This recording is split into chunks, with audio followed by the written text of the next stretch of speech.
Good morning, ladies and gentlemen. Welcome to the first keynote discussion panel of Day 3 at the Access Industry Forum Knowledge Base 2012. This morning's discussion, we're very much focusing on the CDM regulations in relation to working at height, with the title here of CDM. Basically, the purpose of this discussion is to address what happens on site with regards to working at height. When you're working at height, generally as a specialist, I think it's probably fair to say if you ask that particular specialist, what is the most important regulation that you should be applying to, I suspect the most general answer will be the working at height regulations. Nevertheless, the CDM regulations have an important role to play on a number of working at height initiatives and projects and applications. And the purpose here today, via this excellent guest panel speakers that we have here, is to try and flesh out more of that and where the benefits for the CDM regulations are and why they should be more close and front to mind with specialists than perhaps they are now. So, running down our guest panel here from the very end. On the very end we have Ian File, who's representing the National Access and Scaffolding Confederation, which is a member of the Access Industry Forum. Coming in from Ian we have James Ritchie, who is a Director of Association for Project Safety. Morning. Following that we have Nick Bell from the University of West England. Nick is a full-time, highly experienced on-site practitioner for health and safety and has wrote a number of articles on this matter. And finally we have Stuart Downard, a health and safety specialist from Crossrail. Thank you all for being here this morning, gentlemen. I think it's very interesting that we have a very good cross-section of people here. And Ian, if I can start with you at the very end. Ian, you generally, I think it's probably fair to say, work very closely on a day-to-day basis with those particular working at height specialists on sites. Could you maybe just elaborate a little bit in terms of some of the feelings and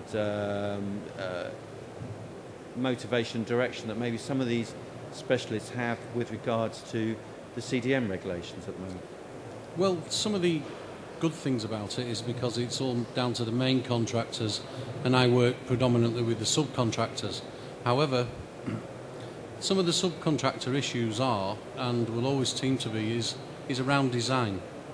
Is temporary works, as most of the stuff I deal with is temporary works, so scaffolding is a rather a big design issue. It's timings, planning for design, competence of designers, and it's what we call third-party checking of designers as well.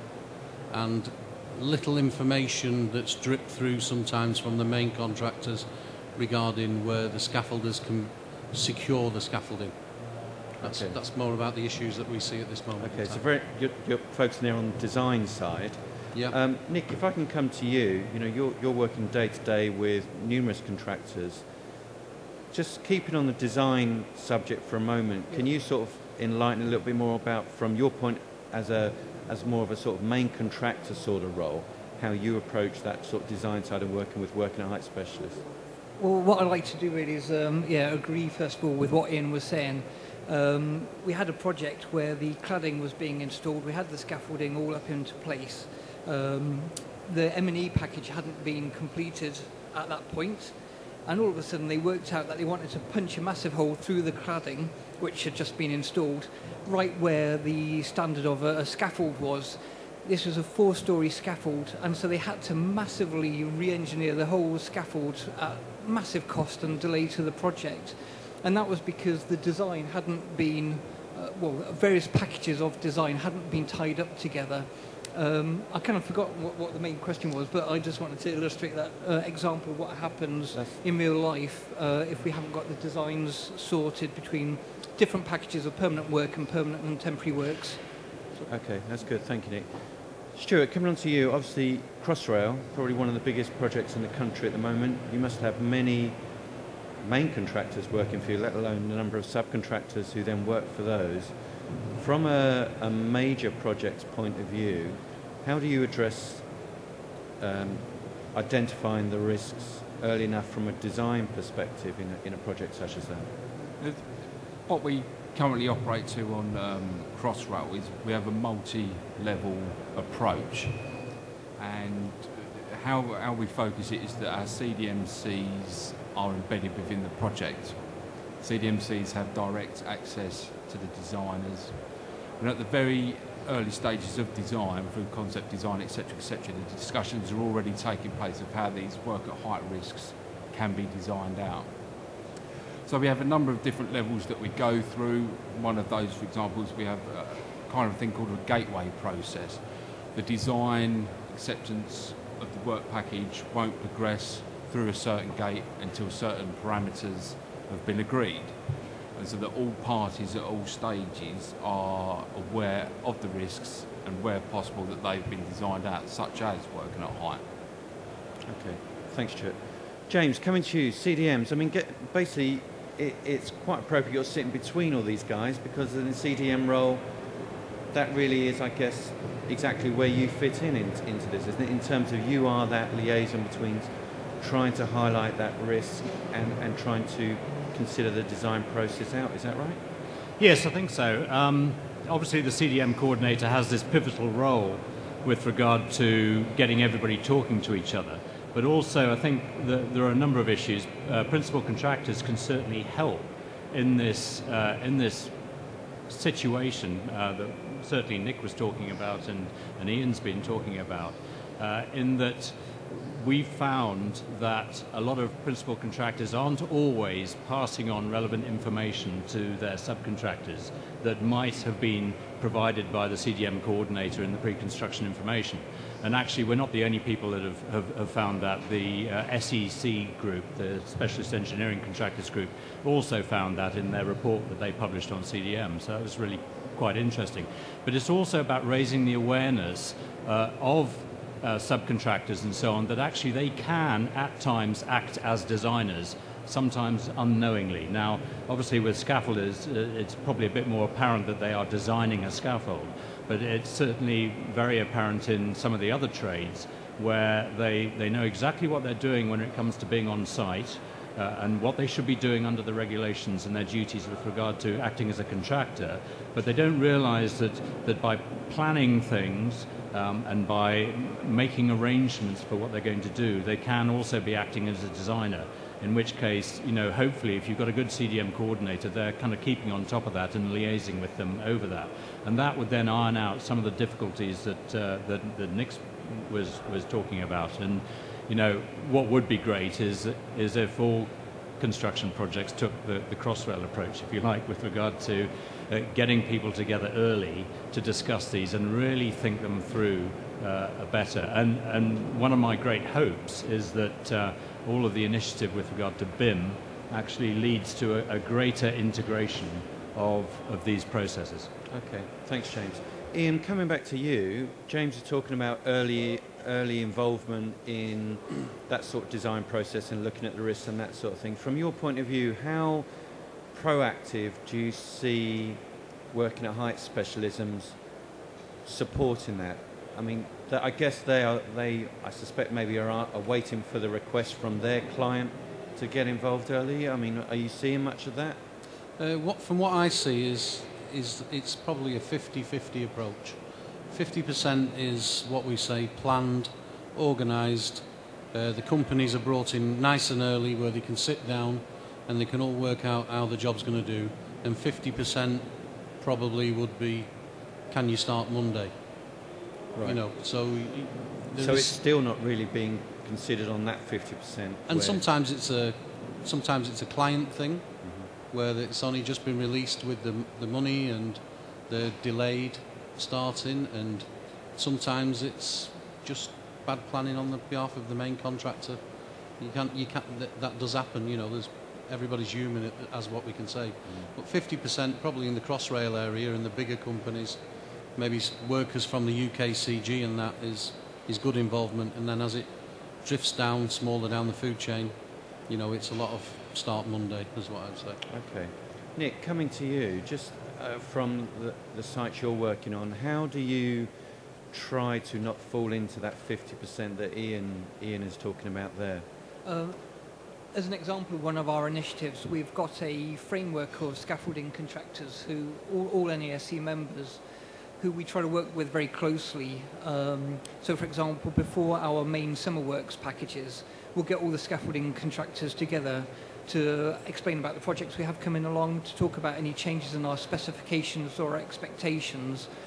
And by naming and nominating them in the tenders, there's absolute clarity from the principal contractors which scaffolding contractors are allowed to work on sites, and they've got a clear understanding then, the scaffolding contractors, of our expectations about the design of the scaffolding and how we expect it to be erected safely.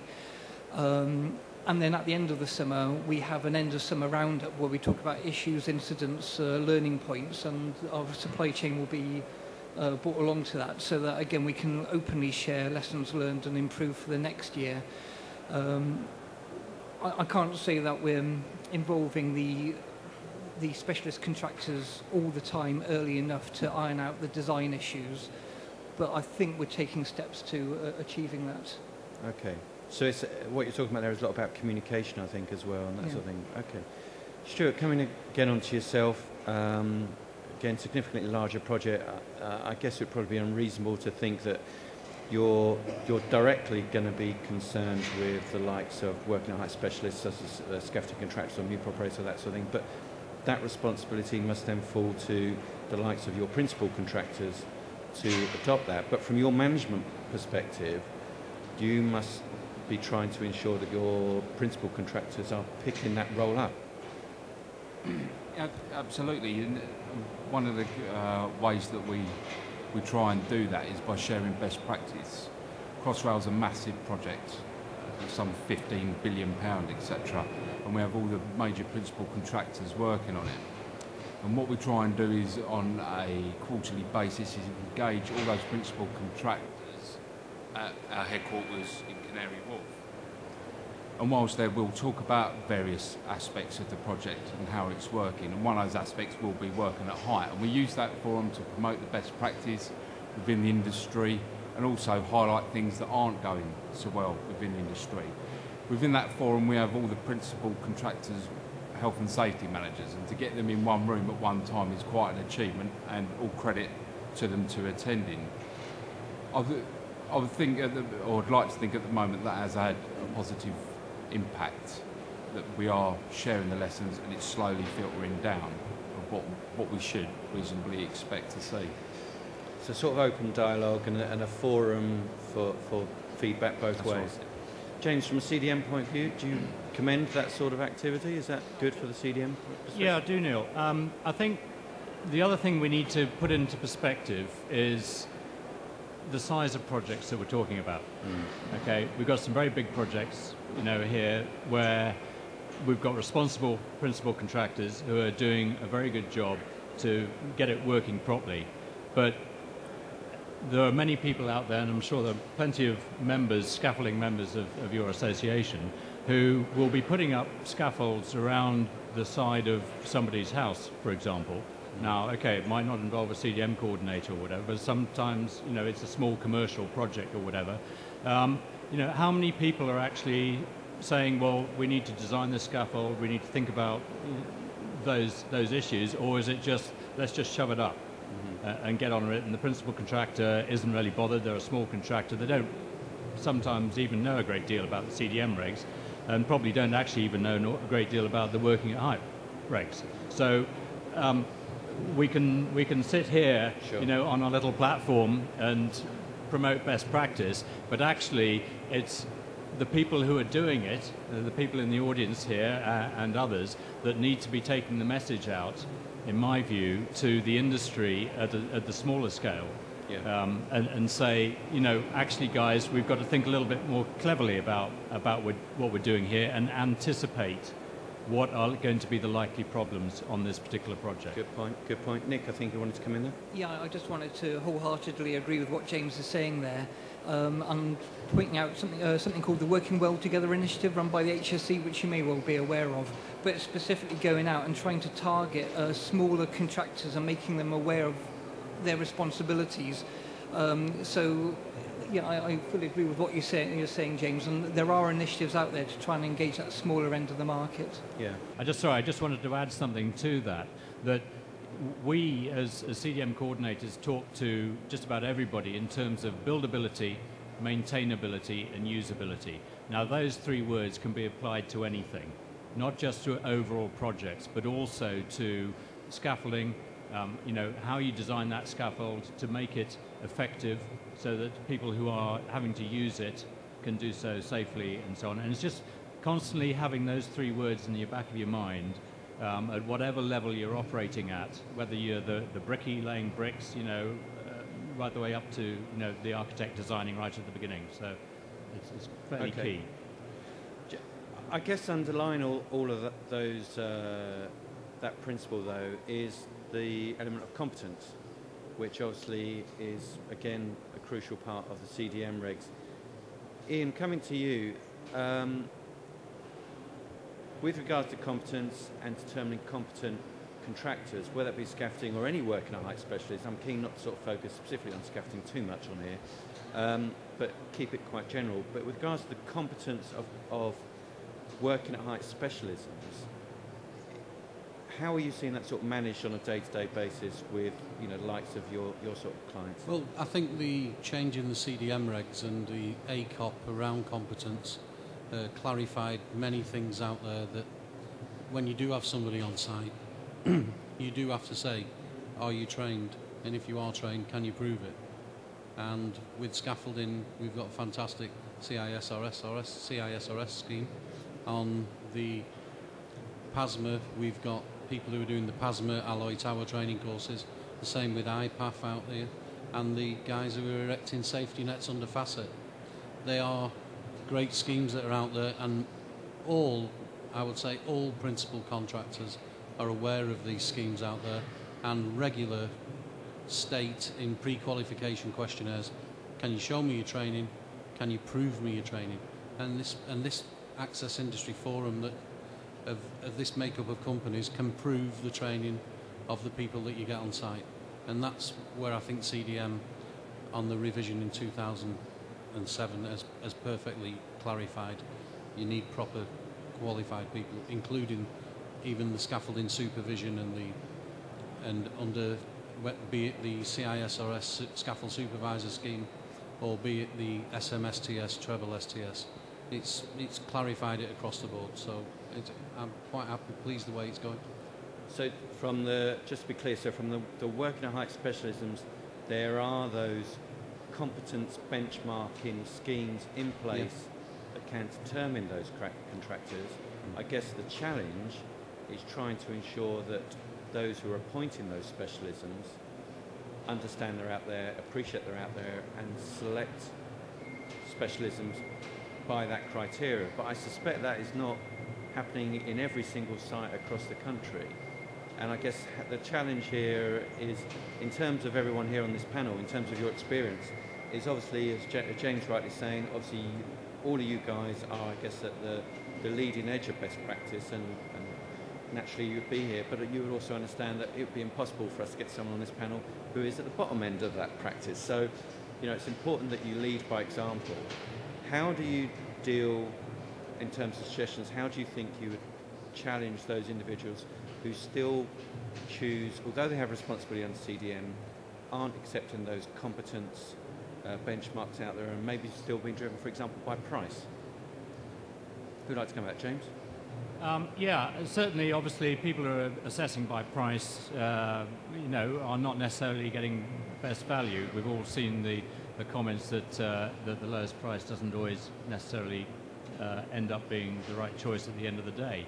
I think all I would say is that we all have a duty to assess the competence of the people that we are employing. And what I would like to remind people is that CDM stands for construction, design, and management. And you should be assessing for all of that. Now, it's not just about assessing whether they can actually put up a scaffold and so on and so forth. Are they able to manage the process and manage the situation and manage the outcomes? the management bit is quite often the bit that gets forgotten in CDM. And obviously, you know, CDM M, the M is the management bit. We perhaps need to focus a little bit more in asking the questions about actually, you know, how good are you at managing this particular process? Have you worked on a similarly complex project or whatever? It's about capability more than competence. Competence for me and for APS is a benchmark. It's a level that's set out in Appendix 4 criteria in the approved code of practice. What is more important almost is it's competence plus resources and ability to do the job, which is capability. And that's the sort of question that we should be asking. That's interesting. Okay.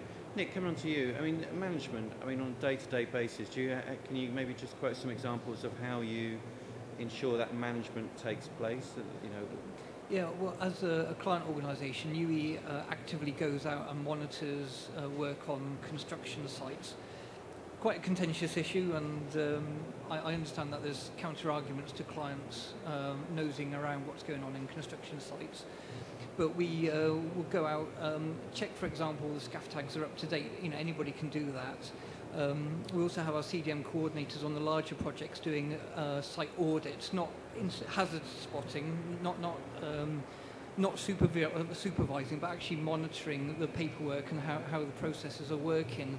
And that generates a whole series of metrics that we can use to assess the performance of both the main contractors and some of the subcontractors. We also use a red, yellow and green card system, which some of you might be familiar with as well, to help to manage safe and unsafe situations. So just the other day I was out on site, saw a scaffold, it had been constructed perfectly safely, handed over to a principal contractor, but it hadn't been inspected for a month, and it's just been left in place without any sort of the statutory inspections. And that poses an unacceptable risk to our staff, our students, contractors who might be working on it. And as a client organisation, we take action when we see that kind of practice. It's interesting. Okay, Stuart, do you have similar sort of examples of how you sort of manage your principal contractors from that point of view?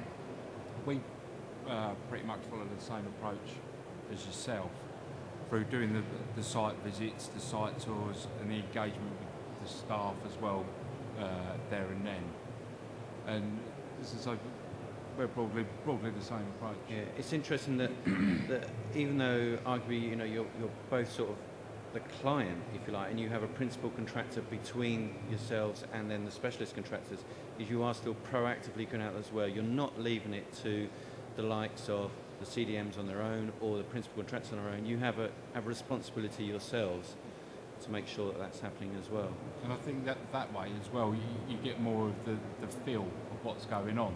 Because as we've all been involved with, you can have the best system on paper, the best contractor on paper, but as your client duty is going out, looking at that contractor, speaking to the persons that are involved, that to me is where you get the real feel for what that company's about.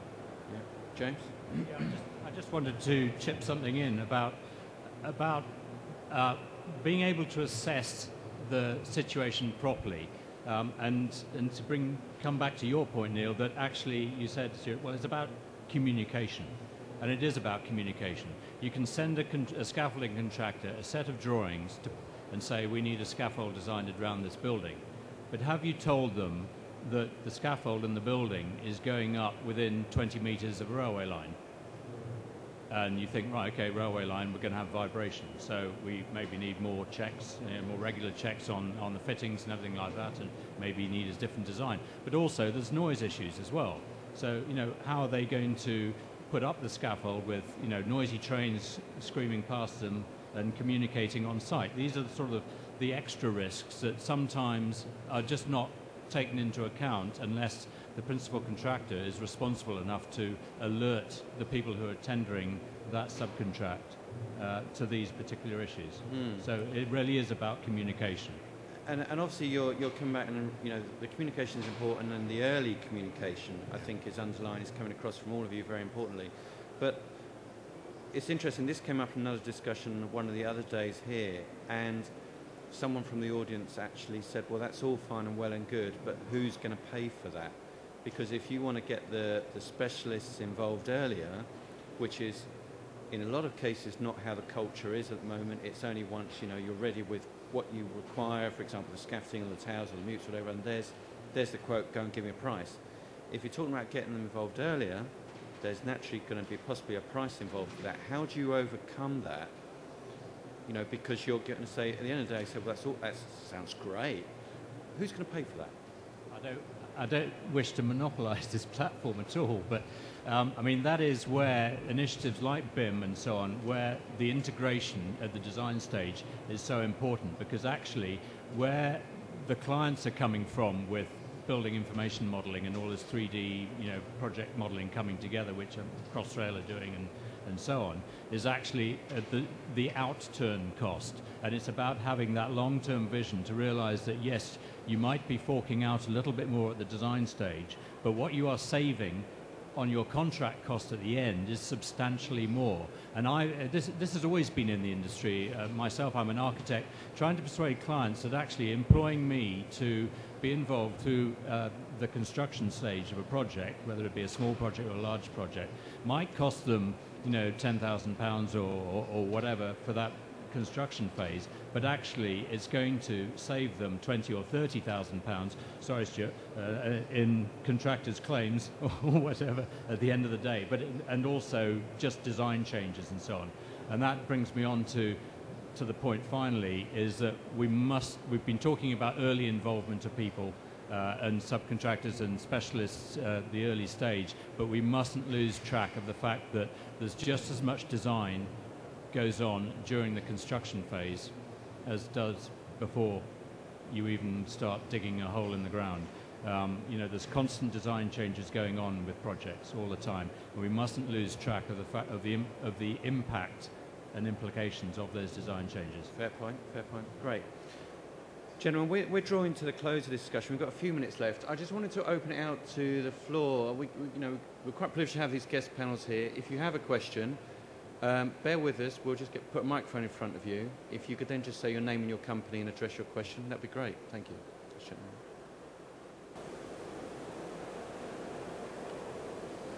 All right, gentlemen, I'm Brian Robinson of Fox Robinson. I am a CDM coordinator, amongst other things. Now, one of the most serious issues that I've come across in the last 12 months has been a lack of awareness of best practice. As CDM coordinators, we have this duty to ensure that everybody complies with the appropriate legislation.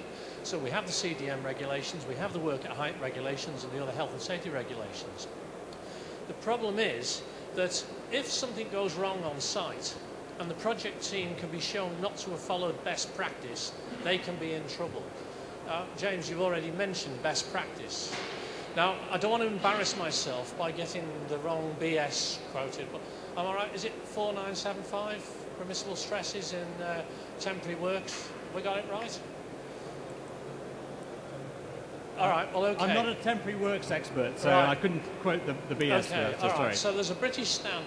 Yeah. British standards is accepted as being best practice. Now, this is the British standard that incorporates in it the requirement for temporary works coordinators, temporary works supervisors. Now, what we've found is that on one side, many contractors are completely unaware of that situation, the requirement to have their temporary works designs actually checked and on site to have it supervised. I've also found a significant number of CDM coordinators are not aware either. The situation is that when the law changes, when the regulations come out, they are well trumpeted, everybody hears about them and we know about them. But when the British standard comes out, it just sneaks under the carpet. Nobody knows about it. It's been there for years, but legally they could be in a lot of trouble if they don't comply on it. So I'd like your comments on that. So if I'm right in saying the question is, how do you remain up to date on changes in British standards or anything like that, really? Is that, yeah? It's 5975. Yeah, there you go. Okay, James, over to you. Yeah, no, all I was going to say was, you're absolutely right in that, CDM coordinators need to have a handle on things generally. They don't have to be specialists in all areas. But where the CDM coordinator should be aware, what he should be doing is making sure that the permanent works designers are talking to to the temporary works designers. A competent temporary works designer will be aware of the British standard that they should be working to, and equally so should perhaps the structural engineer that is liaising with them. It's not for the CDMC to know the British standard inside and out. My concern with British standards, I think they set, you know, excellent levels and guidance and so on, is when it comes down to cost, because a lot of the smaller practices do not necessarily subscribe to Barber or TI, and I'm talking here about architectural practices because that's, as an architect, that's all I can really refer to. They don't subscribe to the British standards, and therefore they're not aware of them, and they don't understand what the content is. It is very important for everybody to be up to speed with things, but what is even more important is that industry produces sufficient good free guidance in these areas to enable people to have a sufficient understanding to be able to ask the right questions of those people who should be the experts. Okay. Thank you. Ian, very quickly. Just to let you know, the HSE are very much aware of BS 5975. It's the hot potato for the last 18 months, temporary works. And hopefully all of, well, certainly all of our CDM coordinators should be aware of them, because we've just put on a 16-venue roadshow of temporary works at the end of last year, so yeah. Okay. Unfortunately, we're out of time, everybody. It was just getting juicy there. Thank you very much. But I'm sure all of these individuals will be around out there for a little bit longer, should you actually have any further questions. The other thing we are doing here, as well as you may have noticed that this whole session has been filmed. The intention is that all of the presentations and sessions that we have in the Access Industry Forum will go, the filmed version will go on to the Access Industry Forum knowledge website in about a week or two, and we'll also have an area there where you actually can continue this discussion with comment areas and notice boards and forums and that sort of thing. So if you didn't get a chance to voice your view here, check out the website in a couple of weeks' time, and we can continue it there and we can channel it back to these individuals. But I think, just summing it up, I'd like to thank everyone here for joining this discussion. And I think it's quite clear that fundamentally what I've heard is that communication and competency are fundamentally what lies behind all of this. Thank you much, everybody. Thank you. Sure. What benefit do you think having discussion panel at this type of event? I think what it allows us to do is to share the best practice to a wide audience, and what you saw in there is many different people with different backgrounds and experiences that they can bring to the same argument and give different perspectives about outcomes that we're in. What do you think having a CDM discussion at an event like this is? I think it's raising awareness amongst practitioners and consultants and everybody involved with the access industry, and particularly the working at height areas. It's raising their awareness of the importance of not just thinking about the work at height regulations, but also the construction design management regulations, which apply to everybody, and they do sometimes get forgotten about when a subcontractor is working on site. They sometimes forget that not only are they constructing, but sometimes they're designing and managing at the same time. So yeah, I think it's incredibly useful, and always very grateful for the AIF putting on these shows, because they are incredibly important